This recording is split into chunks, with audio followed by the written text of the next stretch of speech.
Hello bachcho, let's read this question. The question says in the following questions, a statement first is followed by a corresponding statement second. Of the following statement, choose the correct one. Option A, both statement first and second are correct, and statement second is correct explanation of statement first. Option B, both statement first and second are correct, and statement second is not correct explanation of statement first. Option C, statement first is correct and statement second is incorrect. And option D, statement second is correct and statement first is incorrect.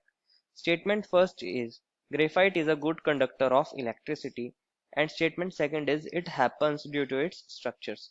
बच्चों इस question में हमें दो statement दी गई हैं और हमसे पूछा गया है कि हमारी क्या स्टेटमेंट फर्स्ट करेक्ट है या फिर सेकंड, या फिर स्टेटमेंट सेकंड करेक्ट है या फिर फर्स्ट। अगर दोनों करेक्ट है तो सेकंड करेक्ट एक्सप्लेनेशन है फर्स्ट का या फिर नहीं। तो फर्स्ट ऑफ ऑल बात करते हैं इस क्वेश्चन में हमारे की कंसेप्ट की। बच्चों इस क्वेश्चन में हमने ग्रेफाइट की इलेक्ट्रिकल कंडक्टिविटी के बारे में कहा गया है स्टेटमेंट फर्स्ट में, और स्टेटमेंट सेकंड में उसके स्ट्रक्चर के बारे में। तो हमारा की कंसेप्ट क्या है बच्चों इस क्वेश्चन में? Structure of graphite. Structure of graphite, graphite का स्ट्रक्चर से हम इस क्वेश्चन को इजीली सॉल्व कर सकते हैं अगर हमें उसका स्ट्रक्चर पता होगा कैसा होता है। फर्स्ट ऑफ ऑल हमें ये पता होना चाहिए ग्रेफाइट होता क्या है। ग्रेफाइट बच्चों हमारे पास एक एलोट्रोपिक फॉर्म है कार्बन की। इसका स्ट्रक्चर कुछ ऐसा होता है, ये हमारे पास ग्रेफाइट का स्ट्रक्चर होता है। ग्रेफाइट के स्ट्रक्चर के अंदर बच्चों हमारे पास कार्बन एटम्स होते हैं, और ये जो कार्बन एटम्स होते हैं ये एक दूसरे के साथ ज्वाइन करके एक हेक्सागोनल रिंग्स बना लेते हैं लाइक दिस। और एक हेक्सागोनल रिंग दूसरी हेक्सागोनल रिंग के ऊपर क्या करता है, एक लेयर की फॉर्म में प्रेजेंट होता है। ये एक लेयर्ड स्ट्रक्चर होता है। कैसा स्ट्रक्चर होता है बच्चों? ये लेयर्ड स्ट्रक्चर जिसके अंदर हेक्सागोनल रिंग्स क्या होती हैं, एक दूसरे के ऊपर लेयर्ड होती हैं। इसके अंदर इंपॉर्टेंट चीज क्या है बच्चों? एक कार्बन एटम तीन कार्बन एटम के साथ कोवेलेंट बॉन्ड बनाता है। जो हमारे पास ये हेक्सागोनल रिंग के अंदर बॉन्ड्स हैं ये हमारे कोवेलेंट बॉन्ड होते हैं। कोवेलेंट बॉन्ड ये स्ट्रॉन्ग बॉन्ड्स होते हैं।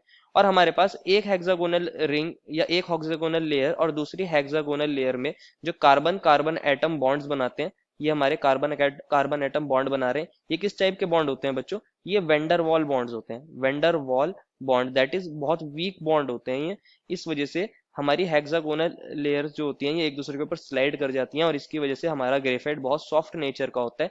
इसे लुब्रिकेंट की फॉर्म में भी यूज किया जाता है। अगर आप इसके अंदर ध्यान से समझोगे स्ट्रक्चर को, अगर मैं कोई भी कार्बन एटम ले लूं, हेक्सागोनल रिंग के अंदर ये कार्बन एटम तीन कार्बन एटम के साथ जुड़ा है। एक कार्बन यहाँ होगा तो ये इन दोनों के इलेक्ट्रॉन है। इस कार्बन का एक इलेक्ट्रॉन ये रहा और एक इलेक्ट्रॉन ये रहा। इसी तरह एक ये वाला इलेक्ट्रॉन है, एक ये वाला इलेक्ट्रॉन है। तो इस कार्बन के तीन इलेक्ट्रॉन्स क्या कर रहे हैं? कोवेलेंट बॉन्ड में पार्टिसिपेट कर रहे हैं, शेयर कर रहे हैं। और हम जानते हैं बच्चों कार्बन के टोटल कितने वैलेंस इलेक्ट्रॉन होते हैं? 4 इलेक्ट्रॉन्स होते हैं इसके वैलेंस। तो इसका जो फोर्थ इलेक्ट्रॉन होता है बच्चों वो यहाँ नीचे की तरफ है। ये क्या करता है? हमारे दूसरे नीचे वाली लेयर के कार्बन एटम के साथ वेंडरवॉल बॉन्ड बना देता है, और वेंडरवॉल बॉन्ड वीक होता है। इस वजह से ये वाला जो इलेक्ट्रॉन होता है ये इलेक्ट्रॉन ऑलमोस्ट फ्री हो जाता है। इलेक्ट्रॉन कैसा हो जाता है बच्चों? ये इलेक्ट्रॉन फ्री है। और फ्री इलेक्ट्रॉन होने की वजह से हमारा जो ग्रेफाइट होता है वो गुड कंडक्टर हो जाता है इलेक्ट्रिसिटी का। Good conductor of electricity.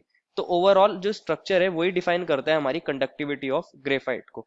अगर इसका स्ट्रक्चर ऐसा ना होता तो शायद इसकी कंडक्टिविटी ऐसी ना होती, इतना अच्छा ये गुड कंडक्टर नहीं होता।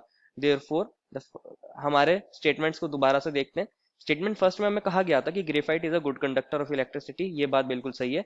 और ये इसके स्ट्रक्चर की वजह से हो रहा है, ये बात हमने अभी देख लिया कि इसके स्ट्रक्चर में एक फ्री इलेक्ट्रॉन होता है जिसकी वजह से इसकी कंडक्टिविटी बहुत अच्छी होती है। Therefore, the final answer is option number A. Both statement first and second are correct, and statement second is correct explanation of statement number first. I hope you understood it well and best of luck.